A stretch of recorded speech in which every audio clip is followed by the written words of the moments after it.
பிதாவாகிய தேவனையும் ஆண்டவர் இயேசுவையும் அறிகிற அறிவினாலே கிருபையும் சமாதானமும் பெருகுவதாக. இந்த மாதத்தினுடைய இந்த ஓய்வு நாளிலே கடவுள் நம்மை பத்திரமாய் சுகமாய் அவருடைய ஆதரவிலை வைத்து ஆசீர்வதித்து பாதுகாத்து பராமரித்து ஆதரித்து தாங்கி தூக்கி சுமந்து கொண்டு வந்து கர்த்தரங்களை உட்கார வச்சிருக்கிறதுனா அது மிகப்பெரிய ஒரு தேவன் கொடுத்த பாக்கியம். தேவனுக்கே மகிமை உண்டாவதாக. உங்கள் யாவரையும் இயேசுவின் இன்ப நாமத்தில் வாழ்த்துவதில் மகிழ்ச்சி அடைகிறேன். இன்றைய செய்தியின் தலைப்பாக prominent men of God, men of the Bible. prominent men of the Bible. வேதத்தில் உள்ள மாமனிதர்கள் அல்லது notable figures in the Bible. வேதத்தில் இருக்கிற மிக முக்கியமான நபர்களை குறித்து தான் உங்களோடு பேச விரும்புகிறேன். அதில் ஒரு தம்பதியரை பற்றி நான் உங்களோடு கூட பகிர்ந்து கொள்ள நான் ஆசைப்படுகிறது என்னவென்றால், ரோமருக்கு எழுதின நிருபம் 16ஆம் அதிகாரம், ரோமர் 16ஆம் அதிகாரம் 3, 4, 5ஆம் வசனத்தினுடைய பாதி பகுதி. 3ஆம் வசனமும் 4ஆம் வசனமும் 5ஆம் வசனத்தினுடைய பாதி பகுதியும் வாசிக்க முடியாது அன்பாய் கேட்டுக்கொள்கிறேன். கிறிஸ்து இயேசுவுக்குள் என் உடன் வேலையாட்களாகிய பிரிஸ்கில்லாவையும் ஆக்கில்லாவையும் வாழ்த்துங்கள். அவர்கள் என் பிராணனுக்காக தங்கள் கழுத்தை கொடுத்தவர்கள். அவர்களை பற்றி நான் மாத்திரம் அல்ல, புறஜாதியாரில் உண்டான சபையார் எல்லாரும் நன்றி அறிதல் உள்ளவர்களாய் இருக்கிறார்கள்.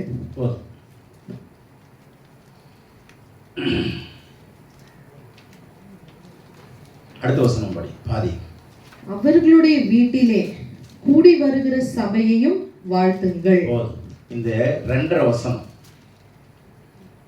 இவ்வளவு பெரிய பைபிள்ல 66 புத்தகத்துல இந்த ரோம புத்தகத்துல ரோமருக்கு அது நிருபத்துல 16ஆம் அதிகாரத்துல 2.5 வசனம் ஒரு குடும்பத்துக்கு தேவன் கொடுத்திருக்கிறார். நல்லா கவனிங்க, கொஞ்சம் ஆழமா கவனிங்க, புரியும். இந்த புத்தகத்தை யாருக்கு எழுதுகிறாரு அப்படின்னா, பரிசுத்த பவுல் ரோமருக்கு எழுதுகிறார்.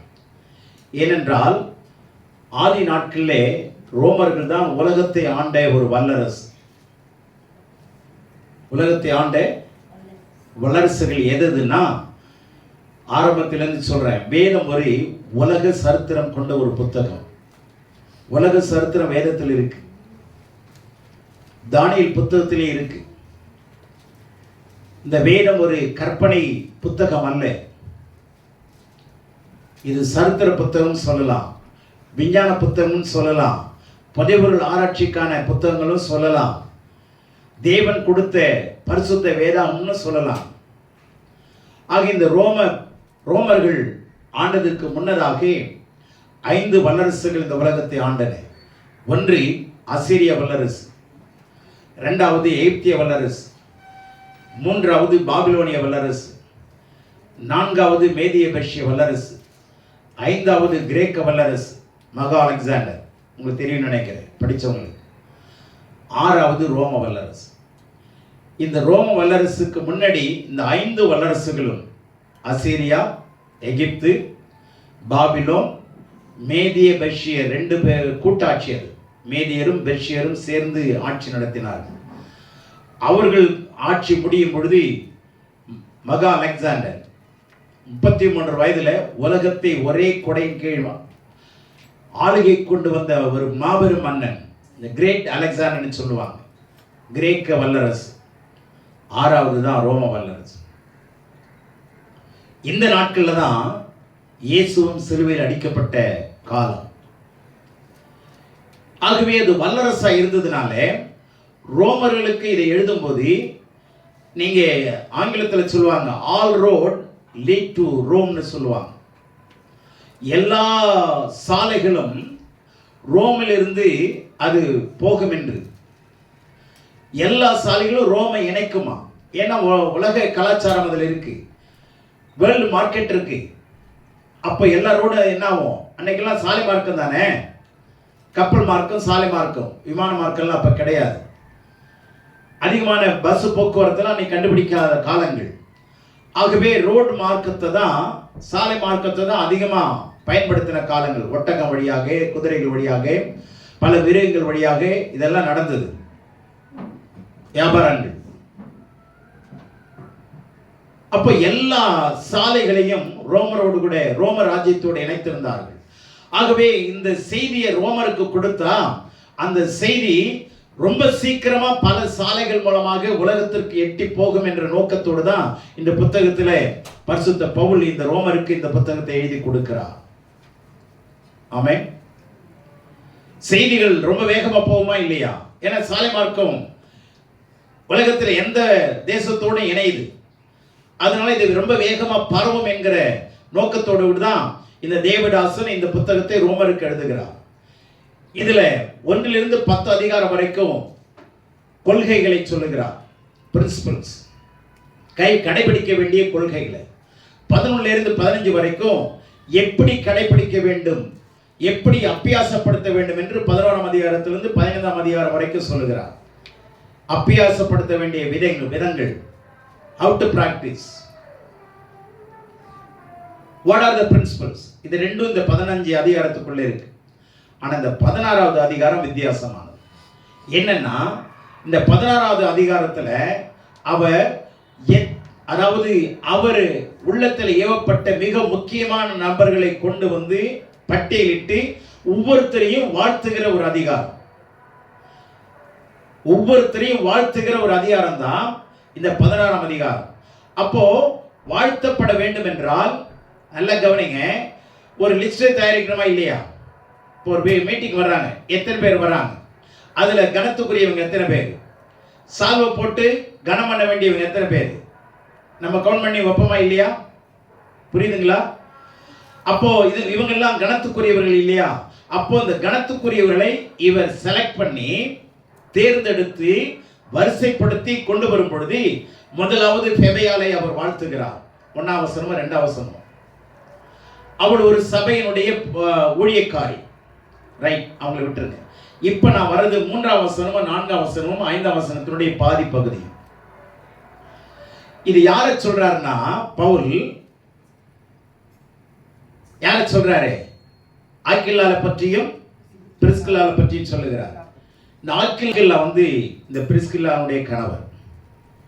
ஆக்கில்லா என்று சொன்னால் அண்ட் ஈகிள்னு அர்த்தம். கழுகுக்கு ஒப்பானவன் என்று பெயர். படைகளுடைய ராஜா யாரு? கழுகுதான். படைகளுடைய ராஜா கழுகுதான். கழுகை போன்றவன் என்ற அர்த்தம் உடையவன் தான் யாரு? ஆக்கில்லா. பிரிஸ்கில்லா அல்லது பிரிஸ்கான்னு சொல்லப்படும். பிரிஸ்கான்னு சொல்லுவாங்க, பிரிஸ்கில்லான்னு சொல்லுவாங்க. இந்த பேருக்கு ஆன்சைன்ட்னு பேரு, பழமைவாதின்னு அர்த்தம். இந்த 2 பேரும் கணவன் மனைவியா இருக்கிறாங்க. இந்த 2 பேருமே இந்த பவுலுக்கு உடன் ஊழியராக இருந்தார்கள். இதை நான் விவரிக்கிறதுக்கு முன்னாடி இன்னொரு காரியத்தை சொல்றேன். இந்த 2 பேரை குறித்து இந்த 66 புத்தகத்துல, இந்த ரோம நிருபத்துல 16ஆம் அதிகாரத்துல 3ஆம் வசனம், 3ஆம் வசனம், 4ஆம் வசனம், 5ஆம் வசனம் பாதி பகுதி, 2.5 வசனம் இவங்களுக்கு என்று பரிசுத்தாவியார் எழுதியிருக்கிறாரா? கொஞ்சம் யோசிச்சு பாருங்க. இதுல ஆயிரக்கணக்கான பேர் நபர்கள் இருக்கிறாங்க வேதத்துல இல்லையா? இதுல நீங்க கவனிச்சீங்கன்னா இயேசு கிறிஸ்துனுடைய சந்ததியில எத்தனை பேர் வராங்க? முக்கியமான அட்டவணையா இல்லையா? இயேசுனுடைய பிறப்பின் சந்ததியில வர்றது. இயேசுனுடைய பிறப்பின் சந்ததியில நம்ம தாத்தா வந்திருந்தா என்ன பண்ணிருப்போம்? நம்ம தாத்தா போவாஸ்னு வச்சுங்க, நம்ம என்ன சொல்லிட்டு வருவோம் ஊரெல்லாம்? நாங்கெல்லாம் யாரோட சந்ததி? இயேசு கிறிஸ்துனுடைய பிறப்பின் பட்டியலில் வந்திருக்காங்கல்ல போவாசே, ஒவ்வொரு சந்ததி. நாங்க காலரை தூக்கி விடுவோம் இல்லையா? பெருமையா பேசிக்குவோம். உண்மையிலேயே பெருமைக்குரிய விஷயம் தானே. அது மாதிரி பவுல் அவருடைய ஊழியத்தில் இருந்தவங்களை கொண்டு வரும்போது பரிசுத்த ஆவியார் என்ன பண்றாரு? எனக்கு ஆச்சரியமான விஷயம் என்னன்னா, இவ்வளவு பெரிய புத்தகத்துல இந்த 2 பேரை கணவன் மனைவி குடும்பத்தார வேதத்துல எழுதுறதுக்கு 2.5 வசனம் கொடுத்திருக்கிறார் பாருங்க. பெபையாளுக்கு 2 வசனம் தான். நீங்க அடுத்தது பாத்தீங்கன்னா மரியாளுக்கு மிகவும் பிரயாசப்பட்ட மரியாளை வாழ்த்துங்க, ஒரே வசனம், ஒரே சென்டென்ஸ். இவங்களுக்கு மாத்திரம் எத்தனை வசனங்க? இடம் பிடிச்சது அற்புதமா இல்லையா? சொல்லுங்களேன். வேதத்திலே இவங்களுக்கு 2.5 வசனம் ஒதுக்கப்பட்டது. பரிசுத்த ஆவியானவர் தான் எழுத வச்சிருக்காரு. அவங்க பரிசுத்த ஆவியானுடைய உள்ளத்தில் அவங்க இருந்திருக்கிறாங்களா இல்லையா? புரியுதா இல்லையா நான் பேசுறது? இவங்க பேரை பரிசுத்த ஆவியானவரும் ஏத்துக்கிட்டு தானே எழுத வச்சிருக்கிறாரு. பரிசுத்த ஆவியை நிராகரிச்சு எழுதப்பட்டிருப்பாங்களா? ஒருவேளை பவுல் விரும்பினாலும் பேசுங்க. ஒருவேளை பவுல் தேவதாசன் ஊழியக்காரன் பரிசுத்தவான் விரும்பினாலும் பரிசுத்த ஆவியார் விரும்பாவிட்டால் அந்த பேர் இங்கே எழுதப்பட்டிருக்குமா? இவங்களுக்கு என்று 2.5 வசனம் கொடுக்கப்பட்டிருக்குமா? எவ்வளவு பெரிய விஷயங்க. ஒரு சாதாரணமான மனிதன், கணவன் மனைவியை வாழ்ந்தவங்க, அவங்கள குறித்து வேதத்துல பேர் வந்திருக்குதுன்னா இதே மாதிரி அர்ப்பணிப்போட உண்மையா ஊழியம் செய்கிற தேவனுடைய பிள்ளைகள் வந்திருப்பாங்களா இல்லையா? இது 1ஆம் நூற்றாண்டில் நடந்தது. இப்ப எத்தனாவது நூற்றாண்டு? 20வது நூற்றாண்டை தாண்டி 21ஆம் நூற்றாண்டுக்கு வந்துட்டோம் இல்லையா? இப்போ இவ்வளவு நூற்றாண்டுல இதே மாதிரி கணவன் மனைவி வாழ்ந்திருப்பாங்களா இல்லையா?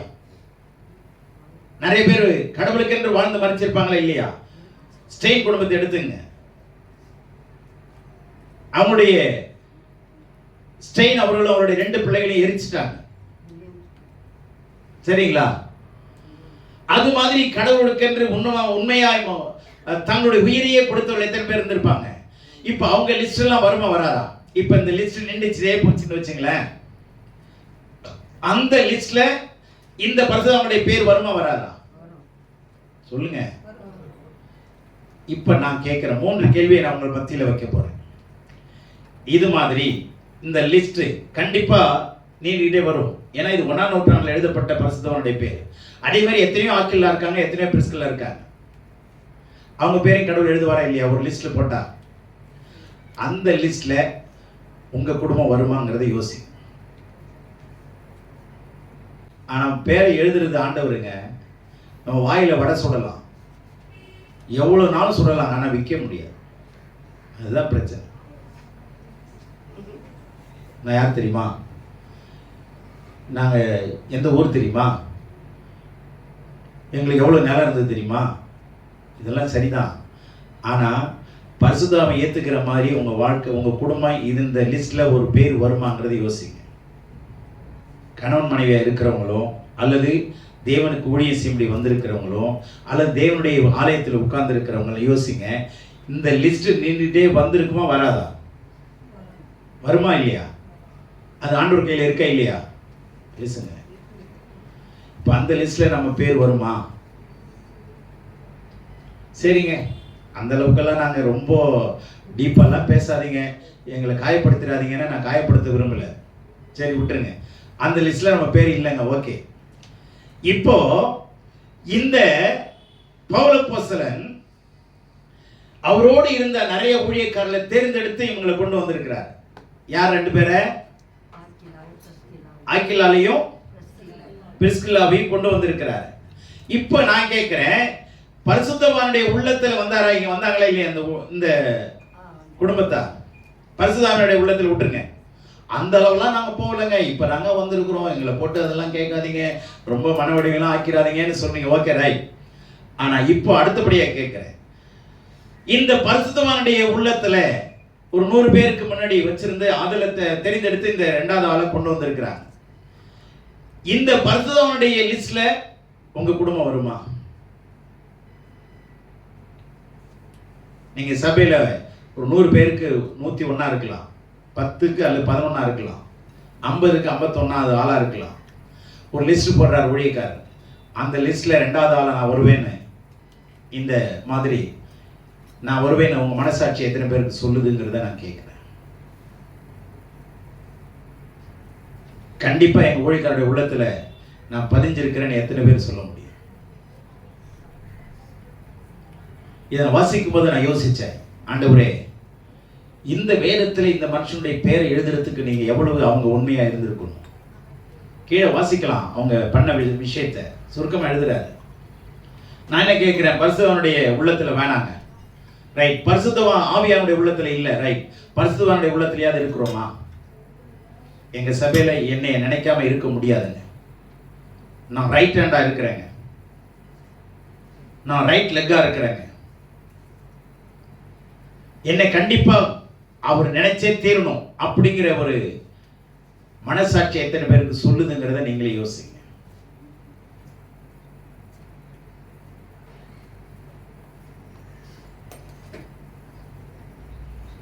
முக்கியமான நபர்கள் தானே கொண்டு வரணும்.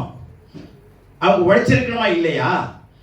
கொஞ்சம் வித்தியாசமான மக்களா இருந்திருக்கணுமா இல்லையா? பாடு அனுபவிச்சவங்களா இருக்கணுமா இல்லையா? அப்ப அவங்களை நிச்சயமா கொண்டு வந்துதான் ஆகணும். அந்த லிஸ்ட்ல நான் வருவேன்றவங்க மாத்திரம் உங்க மனசாட்சி சொன்னா அதை ஏத்துக்கொள்ளுங்க. இல்லைன்னா அதுக்கப்புறம் நீங்க என்னங்கிறத டிசைட் பண்ணுங்க. இப்ப என்ன சொல்ல வர்றாரு பாருங்க. இவர் இந்த குடும்பத்தை பத்தி சொல்ற விஷயம், கிறிஸ்து இயேசுவுக்குள் என் உடன் வேலையாட்களாகிய பிரிஸ்கில்லாலும் ஆக்கில்லாலும். இவங்க யாரா? உடன் வேலையாளா கூட்டாளியா? உடன் கூட்டாளியா, உடன் பங்காளியா, உடன் வேலையாளா? உடன் வேலையா. அப்படின்னு என்ன தெரியுமா? என் கூட இருந்து ஊழியம் செய்யறோம். இன்னைக்கு இவங்க அசிஸ்டன்ட் சொல்லுவாங்க. ஆனா இவர் என்ன சொல்றாரு தெரியுமா? எனக்கு அசிஸ்டன்ட்லாம் யாரும் கிடையாது, என் கூட இருக்கிறவர். இதுதாங்க சரியான ஒரு வார்த்தை. இந்த சீஃப் பெரிய ஆளு பெரியவங்கெல்லாம் கிடையாது, இயேசு ஒருத்தர் தாங்க பெரியவர். ஆமென். இந்த இந்த சபைக்கு ஊழியக்காரன், என் கூட சேர்ந்து ஊழியம் செய்றவங்க, இதுதான் சரியான வார்த்தை. கோ ஒர்க்கர்ஸ், இதுதான் தியாலஜிக்கல் வேர்டு. மற்றதெல்லாம் பெருமைப்படுத்திக்கிறதான வார்த்தை. பெருமைக்கான வார்த்தைங்க. ஆகவே நல்ல கவனிங்க, இவங்க உடன் வேலையாளா இருந்திருக்கிறாங்க. யாரோட? பவுலோட. சரி, அடுத்தது என்ன? அவங்கள வாழ்த்துங்கள்னு சொல்றாரு. அப்போ வாழ்த்துவதற்கு தகுதியானவர்கள் இவங்க யாரு? என் உடன் வேலையாட்கள். இவங்களை என்ன பண்ணுங்க? வாழ்த்துங்கள். அடுத்த இரண்டாவது விஷயம் 4ஆம் வசனத்துல பாருங்க. அவர்கள் என் பிராணனுக்காக தங்கள் கழுத்தை கொடுத்தவர்கள். கவனிங்க, அந்த காலத்துல வியாபாரத்துக்கு எந்த மிருகத்தை பயன்படுத்தினாங்க? ஒட்டகத்தை, கழுதைய, குதிரை. மேக்சிமம் ஒட்டகமும் கழுதையும் தான். மேக்சிமம் கழுதை தான் பயன்படுத்துறாங்க. இப்போ உங்க கழுதையை கொடுத்தாங்களா, கழுத்தை கொடுத்தாங்க? ஒருவேளை ஆக்கில பிரிஸ்கில்லா வீட்டில் ஒரு 10 கழுதை இருந்ததுன்னு வச்சுங்க, 2 கழுதையை கொண்டு போய் கொடுத்துருக்கிறது ஈஸியா இல்லையா? ஐயா, அந்த 2 கழுதையை என்ன பண்ணுங்க, ஊழியத்துக்கு வச்சுங்க, வித்து ஊழியத்தை பார்த்துங்கன்னு சொல்லலாம், இல்லைன்னா எதையாவது பண்ணுங்கன்னு சொல்லலாம். கழுதை கொடுக்கறது ஈஸி இல்லை? கழுதையை கொடுக்கறது ஈஸியா இல்லையா? அது கஷ்டம் தானா? யோபு வீட்டில் 3000 கழுதை இருந்தது, 3000 மாடு. அதில் 2 கழுதையை கொடுக்கறது பெரிய விஷயமா? ஆனா இவங்க கழுதையை கொடுத்தாங்களா, கழுத்தை கொடுத்தாங்களா? இல்ல கழுத்தை கொடுத்தாங்களா, கழுத்தை அறுத்தாங்களா? ஊழியக்காரன் கழுத்தை அறுத்தாங்களா கூடவே இருந்து? இல்ல ஊழியக்காரனுக்கு கழுத்தை கொடுத்தாங்களா? அப்ப கழுத்தை கொடுத்தாங்கன்னா என்ன அர்த்தம்?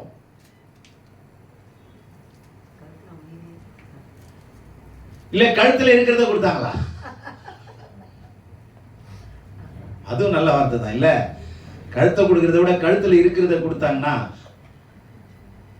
நீங்க அதை தான் கேட்குறாங்க. கழுத்துல இருக்கிறது, காதில் இருக்கிறதுலாம் குடு குடுன்னு. இது ஒரு கேவலமான ஒரு விஷயம். நல்ல கவனிங்க, கழுத்துல இருக்கிறத கொடுக்குறீங்களோ இல்லையோ, அவங்க கழுத்தையே கொடுத்தாங்கன்னா உயிரையே கொடுத்தாங்கன்னா அவங்களுக்கு கை தட்டுவோமா? நம்ம 2000 ஆண்டுக்கு பின்னாடி அவங்களை நினைச்சு நம்ம கை தட்டணுங்க. கழுத்துல இருக்கிறதையும் கொடுக்கல, கழுதையும் கொடுக்கல, கழுத்தையே கொடுத்தாங்க, உயிரையே பணைய வைத்தார்கள். பவுலையா, உங்க கூட நாங்க சாவோம்னா நாங்களும் சேர்ந்து சாவோம், நீங்க கவலைப்படாதீங்க, உங்க கூட எங்க வேணாலும் வரோம். சாவணுமா, சேர்ந்து நாங்க 2 பேரும் சாவோம். பிள்ளைகளை குறித்து அங்க சொல்லலை, என்னன்னு தெரியல, அதை பத்தி நம்ம யோசிக்க வேணாம். நாங்க 2 பேரும் வரோம், சாவு வருதா, உங்களை தள்ளிட்டு நாங்க எஸ்கேப் ஆயிருவோம்னு நினைச்சிடாதீங்க. உங்களை தள்ளிட்டு அப்படிதான் நம்மளுங்க இருக்கலாம். தங்கள் உயிரையே பணைய வைத்து அவரோடு கூட அப்படி உயிர் போற அளவுக்கு இருந்திருக்குங்க ஊழியம். நீங்க அவருடைய வாழ்க்கை வரலாறை படிச்சு பாருங்க. எத்தனை அடிகள், 1 Corinthians 40 அடியாக 5 முறை அடிபட்டேன், 3 முறை கப்பல் சேதத்தில் இருந்தேன் சொல்றாரு. அடுக்கிறார் பாருங்க எவ்வளவு. அப்ப இதெல்லாம் உயிர் போகிற அளவுக்கு நடந்த விஷயங்கள். அப்பெல்லாம் அவங்க கூட இருந்திருக்கிறாங்க. அதனால அவர் சொல்றாரு, பொய்யை சொல்லியிருக்க முடியாது. அப்படி இருந்தா பரிசுத்தாவை என்ன பண்ணிருக்க மாட்டாரு, அதை அங்கீகரித்து எழுத வைத்திருக்க மாட்டார். ஆகவேதான் இந்த ஊழியக்காரனுடைய உள்ளத்துல அவர் இருக்கிறார். ஆசாரனுடைய மார்பில என்ன கட்டியிருப்பாங்க தெரியுமா? மார்பதக்கம், பிரஸ்ட் பிளேட். இதுல 12 கோத்திரத்தினுடைய பேர் இருக்கும். 12 கோத்திரத்தினுடைய, அப்ப என்ன அர்த்தம்? அந்த கோத்திரம் எல்லாம் அவங்க இருதயத்துல இருக்கணும்னு அர்த்தம். யாருடைய இருதயத்துல? ஆசாரனுடைய இருதயத்துல இருக்கணும். ஆமென், அல்லேலூயா. ஊழியக்காரனுடைய உள்ளத்துல விசுவாசிகளுடைய பேர் உள்ள இருக்கணும். அந்த உள்ளே கொண்டு வர்றதுக்கு நீங்களும் நானும் பிரயாசப்படணும். 1000 பேர் இருக்கிறாங்க. முக்கியமான நபர்களுக்கு முதல்ல சோதனை பண்ணுவாங்க. வந்து போறவங்களுக்கு மனசார சோதனை பண்ணுவாங்கன்னு யோசிச்சு பாருங்க.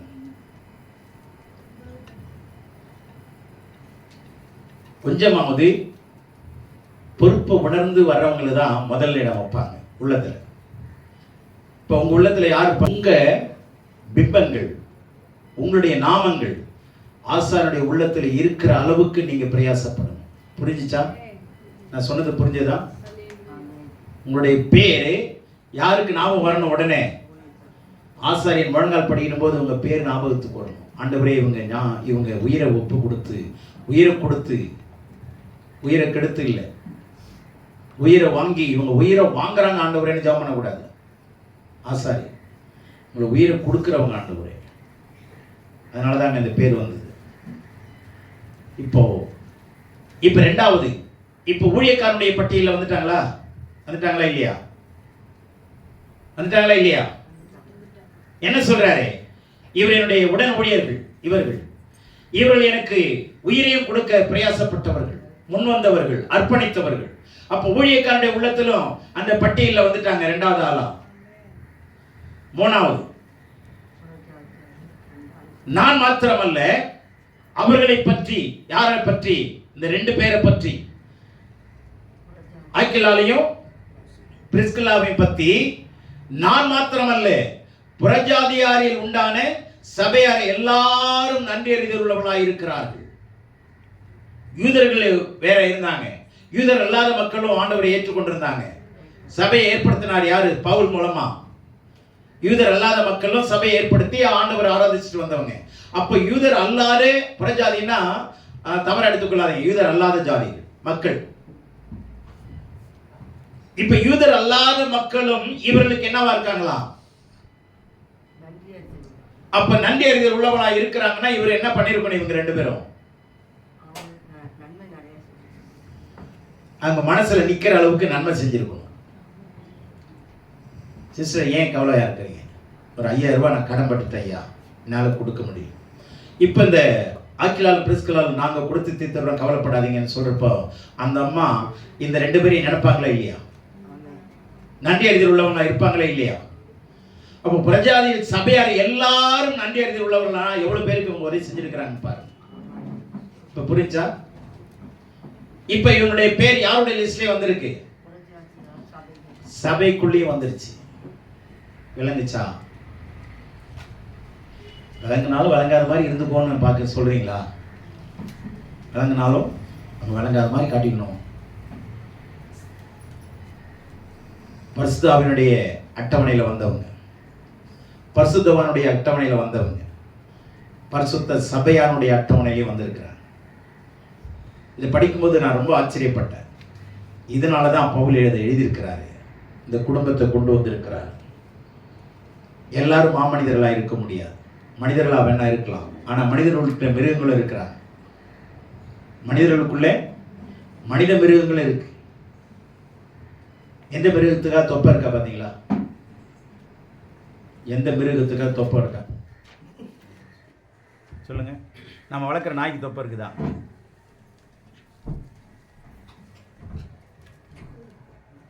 எந்த மிருகங்களுக்காவது ஜாதி பாகுபாடு இருக்கா? இல்லவே இல்லை. மனுஷன் ஒன்றுக்கு தாங்க பிரச்சனை, அவன்தான் பிரச்சனைக்குரிய. ஆனால் அதில் மாமனிதர்கள் இருக்காங்களே, அது மிகப்பெரிய ஒரு விஷயம். ஆமென். ஆகவே இந்த மாமனிதருடைய லிஸ்ட்ல தான் யார் வந்திருக்கிறது? இந்த குடும்பத்தார் வந்திருக்கிறார். அல்லேலூயா. மாமனிதர்கள் எல்லாரும் இருக்க முடியாது. மனிதர்கள் இருக்கிறாங்க, ஆனா மாமனிதர்களை தேடி கண்டுபிடிக்க வேண்டிய நிலைமையில் இருக்கிறோம் இன்றைக்கு. பரிசுத்தாவினுடைய வரிசை அட்டவணையிலையும் நம்ம இல்லை, பரிசுத்தவானுடைய அட்டவணையிலையும் நம்ம இல்லை, சபையாருடைய அட்டவணையிலையும் நம்ம இல்லைன்னா நம்ம நிலைமை என்னங்கிறத நீங்க யோசிங்க. நீங்களே யோசிங்க. முத ஜெபம் பண்ணணும்னு ஆண்டவர் என்னோட ஊழியக்காரர் ஜெபம் பண்ணணும்னு நினைச்சாருன்னா என் குடும்பத்தை கண்டிப்பா நினைக்கணுங்க அப்படின்னு உங்க மனசாட்சி சொல்லணும். அதே சமயத்தில் இந்த ஊழியக்காரன் காணிக்க கொடுக்கிறவங்களுக்காக முதல்ல ஜெபம் பண்றது, தஸ்மான் கொடுக்கிறவங்களுக்காக முதல்ல ஜெபம் பண்றது, அல்லது கொடுக்க முடியாதவங்களுக்காக ஜெபமே பண்றது இல்லை. அதுவும் ஊழியக்காரனுடைய நிலைமை அல்ல. அதை வைத்து என்ன பண்ணக்கூடாது? கணக்கிட முடியாது. அவங்க உண்மையிலேயே கடவுளுக்கு அவங்களுக்கும் ஊழியத்துக்கு நடுவில் என்ன செய்யறாங்க, அதுதான் நம்மளை என்ன செய்யும்? உள்ளத்தில் அவர்களை கொண்டு வரும். நீங்களே யோசிச்சு பாருங்க. நம்மோடு பேசிட்டு போயிறவங்க நிறைய பேர், பழகிறவங்க கொஞ்சம் பேர், நெருக்கமா இருக்கிறவங்க அதை விட கொஞ்சம் பேர், குடும்பத்தோடு குடும்பமா இணைகிறவங்க மிக சிலர். உண்மைதானே? குடும்பத்தோடு குடும்பமா எல்லா நல்லது கெட்டதுக்கும் என்ன வேணாலும் எப்ப வேணாலும் கூப்பிட்டா நிக்கிறவங்க கொஞ்சம் பேர் தான். அந்த மாதிரி லிஸ்ட்ல தாங்க இவங்க வர்றாங்க. இப்போ ஊழியக்காரனுடைய உள்ளத்துல நீங்க இருக்கிற அளவுக்கு என்ன பிரயாசப்படுகிறோம்? வேதத்தில் வருகிற அளவுக்கு கண்டிப்பா வேதம் சொல்லுது. நல்ல கவனிங்க. நம்ம பேர் பரலோகத்தில் தேவன் அந்த பிரயாசப்படுகளுடைய லிஸ்ட்ல கர்த்தர் வைப்பா. பிரயாசப்படுகளுடைய லிஸ்ட் கண்டிப்பா வருங்க. யோவான் சொல்றாரு, இதை எழுதுறதுக்கு மொத்தத்தை எழுதணும்னா காகிதம் பத்தாது, உலகம் பத்தாது, அதனால நிறுத்தி இருக்கிறாங்க. ஆனா பரலோகத்தில் அதனுடைய கண்டினியூஷன் கண்டிப்பா இருந்துதான் ஆகும். ஏன்னா எபிரேயர் 11ஆம் அதிகாரத்தில் விசுவாச வீரர்களுடைய பட்டியல் வருதா? 11ஆம் அதிகாரத்தில் விசுவாச பட்டியல். அதே மாதிரி அந்த நாட்கள் இதுவரைக்கும் விசுவாச பட்டியல்ல வந்தவங்க இருப்பாங்களா இல்லையா? அதே மாதிரி இந்த குடும்பத்தாரை போல நம்ம குடும்பம் இருக்கா? நம்முடைய குடும்பம் ஊழியக்காரனுடைய உள்ளத்துல பதிஞ்சிருக்கா? அந்த அளவுக்கு நம்ம பொறுப்போடு சபையோடு ஐக்கியமா இருக்கிறோமா? யோசிச்சு பாருங்க. குடும்பத்தை கடவுள் ஏற்படுத்தினவர். முதல் குடும்பத்தை யார் தான் ஏற்படுத்தினது? ஆண்டவர் தான். சபையை யார் தான் ஏற்படுத்தினது? ஆண்டவர் தான். அப்ப குடும்பமும் ஆண்டவருக்கு முன்னாடி சரியா இருக்கணும், சபையும் ஆண்டவருக்கு முன்னாடி சரியா இருக்கும். எப்படி குடும்பம் என்பது இரத்த உறவுல வருதோ அது மாதிரி சபையும் இயேசுவின் இரத்த உறவுல வரணும். குடும்பத்துக்குள்ளே ஐக்கியமா இருக்கிறோம், ஃப்ரெண்ட்ஸா இல்ல. முதல்ல ஐக்கியமா இருக்கிறோம், அப்பா அம்மா பிள்ளைகள். இது ஐக்கியமா இல்லையா? இல்ல ஃப்ரெண்ட்ஷிப்பா ஃபெல்லோஷிப்பா? அது பேசுங்க. குடும்பத்துக்குள்ள கணவன் மனைவி பிள்ளைகள் எல்லாம் ஃப்ரெண்ட்ஷிப்பா ஃபெல்லோஷிப்பா? ஐக்கியங்க. அது பிரிக்க முடியாது உறவை. ஆமென். அது மாதிரி சபையிலையும் ஐக்கியமா இருக்கும். நம்ம வந்தோம் போனோம், அவங்க யாரோ இவங்க யாரோ. நீங்க சபையில புதுசாக யாராவது வந்திருக்கிறது, அது வந்தா எனக்கு என்ன, எனக்கு பஸ் போயிடும். வீட்டில் போய் மீன் வாங்கணும், முதல்ல மீன் வியாபாரம் போயிடுச்சுன்னா அது போய் வாங்க முடியாது. இதை விட்டுட்டு ஒரே ஓட்டம் ஓடுறது, யாரையும் சந்திக்கிறது இல்லை, யாரையும் விசாரிக்கிறது இல்லை. சித்த போக்கு அவன் போக்குன்னு சொல்லுவாங்க. அந்த மாதிரி போயிட்டே இருந்தா வேலைக்கு நம்ம என்ன ஆகுறது? வாரம் நம்ம உணர்வின் அடிப்படையில் வந்துடுறோம், சர்ச்சில் வரோம், நல்லா பாடுறாங்களா இல்லையா, அல்லது சாட்சி சொன்னாங்களா இல்லையா, செய்தியை கேட்டோமா இல்லையா, இப்படியே போயிட்டு இருந்தா, ஒட்டு உறவு இல்லாம போயிட்டே இருந்தா கண்டிப்பா ஆண்டவரும் அதே லெவல்ல தான் வைப்பார். எந்த அளவுன்னு அளக்குறீங்களோ அதே அளவு தான் உங்களுக்கு அளக்கப்படும். குடும்பத்தில் ஐக்கியம் எப்படி? என்னம்மா ஸ்கூல் போனியா, வீட்டுக்கு வந்துட்டியா, சாப்பிட்டியா, யாராவது தொந்தரவு கொடுத்தாங்களா, விசாரிக்கிறோம், கேட்குறோம், ஐக்கியமா இருக்கிறோம். அதே மாதிரி சபையில நான் ஆரம்பத்திலும் சொல்லிட்டு இருக்கேன், சபை என்பது கடவுளோடு செய்த உடன்படிக்கை. சபை என்பது கிறிஸ்து தலையா இருக்கிற நாமெல்லாம் சரீரமாக இருக்கிறோம். சரீரம் அவயம் ஒண்ணுக்கு ஒண்ணு என்ன ஆகணும்? இணைஞ்சு வேலை செய்யணும். சரிங்களா? ஒன்றுக்கொன்று சரீரம் என்ன ஆகணும்? இணைஞ்சு கோஆர்டினேட் பண்ணணும். ஒரு சரீரம் இன்னொரு கால் முள்ளு குத்துச்சுன்னா உடனே போய் எடுக்கிறோம். இந்த கால் கையில போய் எடுக்குது. அதான் ஐக்கியம். ஒரு விசுவாசி இன்னொரு விசுவாசியோட என்ன பண்ணணும்? இணையணும், ஐக்கியமாகணும். அவங்க என்ன பண்றாங்க, இவங்க என்ன குறை இருக்கு, அதை நோண்டிட்டு உட்கார்ந்துருக்க கூடாது. நீங்க ஐக்கியப்பட அந்த குறையெல்லாம் நீங்க இருக்கு. அவங்க கெட்டவங்களா இருந்தாலும் மாறிடுவாங்க. ஆமென், அல்லேலூயா. இப்போ ஆண்டவரே பாருங்க, மகா பரிசுத்தமானவர். நம்ம பரிசுத்தமான பிற்பாடு தான் நம்ம கூட பேசணும்னா நம்மள ரட்சிக்கப்பட்டிருப்போமா? நாம் பாவிகளாய் இருக்கையில் அவர் நமக்காக ரத்த சிந்தி மரித்து நம்மோடு கூட உபரவாக்கினார். அல்லேலூயா. ஆகவே கவனிங்க, பரிசுத்தாவியானுடைய அட்டவணையிலையும் இந்த குடும்பம் வந்துருச்சு. பரிசுத்தவானுடைய மனசுல இருக்கிற அட்டவணையிலையும் இந்த குடும்பம் வந்துருச்சு. மூணாவது, புறஜாதியார் சபையார் எல்லாருடைய உள்ளத்திலும் இவங்க இருக்கிறாங்க. நம்ம இப்படி யோசிச்சு பாருங்க, எத்தனை பேருக்கு உங்களை வச்சு எத்தனை பேர் ஜெபம் பண்றாங்க? உங்க குடும்பத்துக்கு எத்தனை பேர் மன்றாடுறாங்க? அந்த அளவுக்கு நீங்க எந்த அளவு பொறுப்போட இருந்திருக்கிறீங்க கொஞ்சம் யோசிச்சு பாருங்க.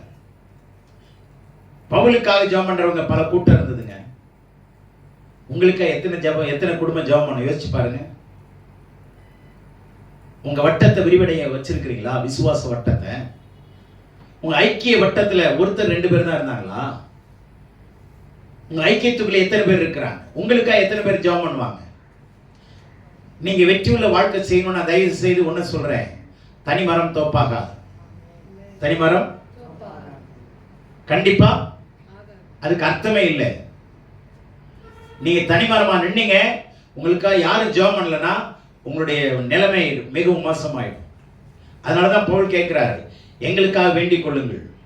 உங்களுக்காக ஜெபிக்கிற கூட்டத்தை நீங்க உருவாக்கலன்னா நீங்க தவறிட்டீங்கன்னு அர்த்தம். உங்களுக்காக ஒரு ஜெபிக்கிற கூட்டத்தை நீங்க உங்களுக்காக உருவாக்கணும். அதுக்கு சில பாடுகள் இருக்கு. ஒருத்தரோட ஒருவர் பாடுகளை நீங்க பாடுகளை ஒருவர் சகிச்சீங்கன்னா உங்களுக்கு அவங்க ஜெபம் ஆரம்பிச்சிருவாங்க. ஒருவர் குற்றத்தை ஒருத்தர் மன்னிச்சு அவங்கள நீங்க சுமக்க ஆரம்பிங்க, அவங்க உங்களை சுமக்க ஆரம்பிப்பாங்க. அதான் பவுல் எழுதுறாரு, ஒருவர் பாரத்தை ஒருவர் சுமந்து இப்படியா கிறிஸ்துவனுடைய பிரமாணத்தை நிறைவேற்றுங்க. ஒருவர் பாரத்தை ஒருவர் சுமங்க. அப்படி என்ன அர்த்தம்? விசாரிங்க, என்ன கஷ்டமா, நான் வரட்டுமா? வார்த்தையாவது கேளுங்களேன், நான் வரட்டுமா? ஹெல்ப் பண்ண வரட்டுமா? காசு இல்லை, என் பலத்தை செலவு பண்ண வரட்டுமா? என்னால் முடிஞ்சதை வந்து செய்யட்டுமா? காசு பணம்லாம் அப்புறங்க, முதல்ல மனம் வேணுங்க. காசு பணத்தை விட எது வேணும்? மனசு வேணுங்க. உங்க மனசை பெருசாக்குங்க. சின்ன புத்தியோட இருக்க கூடாது. மனசை பெருசாக்குங்க. பணத்தை சம்பாதிக்கிறதை விட ஜனத்தை சம்பாதிங்க. அந்த ஜனத்தை சம்பாதிக்கிறதுக்கு குணம் அவசியம், பணம் அவசியம் இல்லை. பணத்தை சம்பாதிச்சா பணம் உங்களோடய இருக்கும். ஆனா அந்த பணத்தை பிடிக்கிறதுக்கு ஒரு ஆள் வருவான், கண்டிப்பா வருவான், முளைப்பாங்க. ஆனா புகழை சம்பாதிங்க, ஒருத்தனும் திருட முடியாது. அந்த புகழை குணத்தினாலதாங்க சம்பாதிக்க முடியும். எத்தனை பேர் ஒத்துக்கிறீங்க? நம்ம செத்த பிறகும் பணம் நம்மோடு வராது. பணம் இருக்கிற வரைக்கும், நாம இருக்கிற வரைக்கும் பணம் இருக்கும். ஆனா நம்ம செத்தோன பணம் போயிடும். ஆனா புகழ் அப்படி இல்லை. நாம மரிச்சாலும் புகழ் என்ன செய்யும்? தனித்து வாழ்ந்து கொண்டிருக்கும். அல்லேலூயா. இன்றைக்கு அம்பேத்கர் வாழ்ந்து கொண்டிருக்கிற அம்பேத்கர்னு சொல்றார். காமராஜர் ஐயாவை இன்றைக்கும் அவர் வாழ்கிற ஒரு மகாராஷ்டிரான்னு சொல்றாங்க. இன்னைக்கும் அநேகரோட உள்ளத்துல வாழ்றாரா இல்லையா? சொல்லுங்களேன். அவர் பேரே கர்ம வீரன், பெருந்தலைவர். இந்திரா காந்திக்கு ஐடியா கொடுக்கிறவருங்க. எத்தனை நேரத்தில் இந்திரா காந்திக்கு போய் உட்கார்ந்து கேஷுவலா உட்கார்ந்துருப்பாரு. இந்திரா காந்தி கேட்பாங்க, இது இந்த மாதிரி பிரச்சனை இருக்கு, என்ன பண்றது? அதாம்மா, அதுவும் சாதாரண மொழியில பேசுவாரு, ரொம்ப சாதாரணமா பேசுவாரு. அமெரிக்க கவர்மெண்ட் ஒரு சில பிரச்சனையை கொடுத்துட்டான், இதை ஏமா யோசிக்கிற? அவன் பேங்க்லாம் நீ என்ன பண்ண? லாக் பண்ண. ஒரு முறை ஃபாரினர் வந்து கூப்பிடுறான், காமராஜர் யாரு, அவரை பத்தி நான் கேள்விப்படுறேன், அவரை கூப்பிடுங்க. அவர் சொன்னாரு, அவர்கிட்ட போய் சொல்றாங்க, ஐயா உங்களை வந்து பார்க்கணும்னு ஒரு ஃபாரினர், பெரிய ஒரு கவர்னர் யாரோ ஒருத்தர் கூப்பிடுறாரு ஐயா. அவர் வந்து என்னை பார்க்க சொல்லிட்டார். நான் எதுக்கு பார்க்கணும்? வேணா என்னைய வந்து பார்க்க சொல்லு. மன தைரியம் உள்ளவருங்க, அவ்வளவு படிப்பறியாதவர். ஆனா ஒரு புகழ் இன்னைக்கு இருக்குல்ல. அதனால தான் நான் சொல்றேன், அரசியல் உலகத்திலே இப்படிப்பட்ட ஒரு தலைவர்கள்லாம் இன்னைக்கு இருக்கிறாங்க. ஆனா பரலோகத்துக்கு அவங்க வருவாங்களா இல்லையாங்கிறது கர்த்தருடைய தீர்ப்பு, நம்ம குறை சொல்ல முடியாது. ஆனா என்னை வரைக்கும் அவங்க எல்லாம் கடவுளுக்கு கொண்டு வருவாங்க. வேதத்தில் அதுக்கு ஒரு எக்ஸாம்ஷன் இருக்கு, அவங்களுக்கெல்லாம் ஒரு எக்ஸாம்ஷன் இருக்குங்க. மத்திய 25 அதிகாரத்தில் இருக்கு. அதனால நல்லா கவனிங்க, நாம கிறிஸ்தவங்களா இருந்து ஆண்டவருடைய பிள்ளையா இருந்து வேதத்தை படிச்சு ஒருத்தர் உள்ளத்திலே நம்ம வாழலைன்னா கடவுள் உள்ளத்துல மாத்திரம் எப்படி வாழ முடியும்?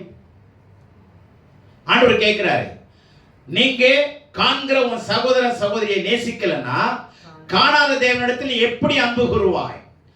How can you love God leaving your own brothers and sisters? கண்ணால பார்க்கிற ஒருத்தனை நேசிக்கலனா காணாத தெய்வத்தை நீ எப்படி நேசிப்ப? அப்ப இந்த லிஸ்ட்ல பேர் எப்படி நம்ம பேர் வரும்? நீங்களே ஒரு அட்டவணை உருவாக்குறீங்க போல பேசி. ஆகவே இதெல்லாம் உங்க சிந்தனைக்கு நான் ஒப்பு கொடுக்கிறேன்.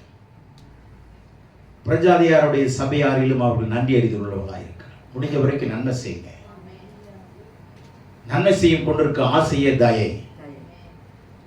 நம்முடைய ஆண்டவர் தயை பெருத்தவர், உங்களுக்கு நன்மை செய்வார். உங்களுக்காக வாழாதீங்க. இயேசு தனக்காக வாழல, தனக்காக எப்பொழுதுமே ஜெபம் பண்ணல, மற்றவங்களுக்காக ஜெபித்தார், மற்றவங்களை சோமாக்கினார். அவனவன் தனக்கானவளை அல்ல பிறனுக்கானவளை நோக்குவானாக. அல்லேலூயா. தனக்கானவளை அல்ல பிறனுக்கானவளை நோக்குவானாக. உலகம் என்ன சொல்லுது? உனக்கு வரைக்கும் முதல்ல வச்சுக்கோ, மீதி இருந்தாதான் தர்மம் தானம். முதல்ல உன்னை வரைக்கும் பாருன்றான். ஆனா வேதம் அப்படி சொல்லல. உனக்கு இருக்கோ இல்லையோ பிறனுக்கானவளை நேசி, கொடு, உனக்கு கடவுள் கொடுப்பான். அல்லேலூயா. வேதம் சொல்றது வித்தியாசமா இருக்குங்க. படிங்க, தியானிங்க. இந்த வசனத்தை எத்தனை பேர் படிச்சிருக்கிறீங்க? படிச்சிருப்பீங்க, நான் விசுவாசிக்கிறேன், படிச்சிருப்பீங்க. ஆனா இந்த நான் சொன்ன விளக்கம் எத்தனை பேருக்கு இதை புரிஞ்சிருந்தது? எனக்கு வேற மாதிரி புரிஞ்சதுங்க. உனக்கு உங்க புரிதலை நான் தப்பு சொல்லலை, ஆனா எனக்கு இந்த மாதிரி புரிஞ்சிச்சு. இவங்களெல்லாம் வேதத்தில் கொண்டு வந்தா நம்ம பேர் இதுல இருக்குமான்னு நான் யோசிக்கிறேன். என் குடும்பத்து பேர் இதுல இருக்குமா? இந்த ஊழியத்துக்கு உயிரை கொடுக்குறாங்களா? இன்னைக்கு ஊழியத்தை கெடுக்கிறதுக்கு ஆள் நிறைய இருக்கு. ஊழியத்தை கெடுக்கிறது பிசாசு இல்லைங்க. ஊழியத்தை கெடுக்கிறது நம்ம இழிச்சவன் யாருன்னா, அம்டது யாருன்னா பிசாசு தான். எதை பார்த்தாலும் பிசாசு. அதனாலதான் தாவீது சொல்றாரு, கர்த்தரின் பட்சத்தில் இருக்கிறார், நான் பயப்படேன். அதை படிக்கும்போது எனக்கு வேற மாதிரி என்ன வந்துச்சு? கர்த்தரின் பட்சத்தில் இருக்கிறார், நான் பயப்படேன், பிசாசு எனக்கு என்ன செய்வான் தானே சொல்லியிருக்கணும். இதான நியாயம். நீங்களே சொல்லி பாருங்க, கர்த்தரின் பட்சத்தில் இருக்கிறான், பயப்படேன், பிசாசு எனக்கு என்ன செய்வான் தானே சொல்லியிருக்கணும். அவன் பாருங்க என்ன அழகா சொன்னான், கர்த்தரின் பட்சத்தில் இருக்கிற பயப்படேன், மனுஷன் எனக்கு என்ன செய்வோம், எனக்கு விரோதமா என்ன செய்வோம். அப்ப நல்லா கவனிங்க, பிசாசோட மோசமானவன் உன் பக்கத்தில் இருக்கிற மனுஷன் தான். தயவு செஞ்சு நல்லா கவனிங்க. இந்த தனித்துவம், the uniqueness of the certain couples, யாரு? இந்த ஆக்கிலாலும் பிரிஸ்கலாலும் போல பிரஜாருடைய உள்ளத்துல நீங்க இருக்க பாருங்க. சமுதாய உள்ளத்துல, சமுதாய மக்கள் உள்ளத்துல நீங்க வரணும். நீ கலைஞர் கருணாநிதி அவருடைய பேர் எத்தனையுடைய ஏழை மக்கள்ல இருக்கா இல்லையா? எம்ஜிஆர் அவருடைய பேரு இருக்கா இல்லையா? இருக்கா இல்லையா? ஜெயலலிதா விட்டுருங்க, ஒரு பெரிய ஒரு அராஜகமான சட்ட ரீதியான ஒரு மனுஷனே வச்சுங்க, அவங்க ஒரு இரும்பு மனிதன் மாதிரி அவங்க வந்து அப்படிதான் சொல்லுவாங்க. யார் சொன்னாலும் கேட்க மாட்டாங்க. அவங்க என்ன நினைச்சாங்களோ அதான். அவன் எல்லாரை விட எம்ஜிஆருடைய பேர் எல்லாருடைய ஏழை மக்களுக்கு இருக்கு. ஏங்க இருக்கு? அவருடைய சொத்தை அள்ளியா கொடுத்துட்டு இருந்தாரு, கொடுத்தாரு தான், இல்லைன்னு சொல்லல. ஏழைங்களுக்கு தான் நிறைய கொடுத்தாரு இல்லையா? அவர் சொல்றதே என்னது? ரத்தத்தின் ரத்தம், இந்திய பெருங்குடி மக்கள் என்ன சொல்லுவார்? எல்லாம் பெருங்குடி குடியா இருக்குது. எல்லாம் இப்போ உங்கூட்டு குடி எங்கூட்டு குடி இல்லை, எல்லாம் பெருங்குடியா இருக்கு. அவர் வாழ்த்தின வாழ்த்து என்னமே தெரியல. அதனால நான் என்ன சொல்றேன், உங்க பேரு கடவுளுடைய லிஸ்ட்ல வருதா? பிரயாசப்படுங்க, ஜெபம் பண்ணுங்க, கர்த்தர் நம்மை ஆசீர்வதிப்பார். அடுத்தது முக்கியமான விஷயத்தையும் சொல்றேன். அவளுடைய வீட்டில் கூடின சபையாரை வாழ்த்துங்கள். இப்ப இவங்களும் வாழ்த்துகிறதுக்குரியவர்கள். அடுத்தது என்னது? வீட்டில் கூடுகிற சபையாரை வாழ்த்துங்கள். அப்ப வீட்டில் அவங்க என்ன பண்றாங்க? நடத்துறாங்க. அதெல்லாம் எனக்கு எதுக்குங்க? சர்ச்சுக்கு போனோமா, 2 பாட்டை பாடணுமா, நம்ம பாட்டில் குறுகுறுன்னு வந்தோமா? எப்படி வரணும்? ஆமா. ஏன்டா அப்படி குருன்னு இருக்கிறேன்னா, குருவுக்கு முன்னாடி குருன்னு இருக்கணும்ன்றான் நம்பால. ஆனா வேதம் என்ன சொல்லுது? குருவை தொடர்புகள் குருவை போல மாறுவார்கள், குருன்னு இருக்க மாட்டார்கள். புரிஞ்சதா? அதனால தயவுசெய்து சொல்றேன், குருவை பின்பற்றவர்கள் தேறினம் எவனும் குருவை பின்பற்றுவான். ஆமென். ஆகவே குருவை போல மாறுங்க, குருன்னு இருக்காதீங்க.